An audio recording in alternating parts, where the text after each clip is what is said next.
ขอพาดไปเนาะปีหน้าแฟนจ๋าถ้าได้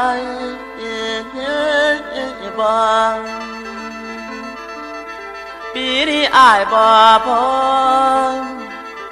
ปีนี้อายเนาะบ่พร้อมเอาปีหน้าสิว่าได้เตรียมใจรอเราคอยอายบ่รนหลายแค่ปีหนึ่ง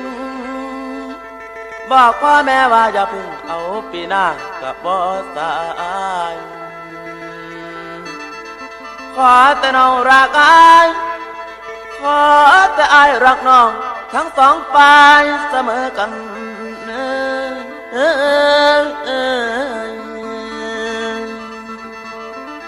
คงบ่มีอันเป็นไปดอกแม่นางรับรองได้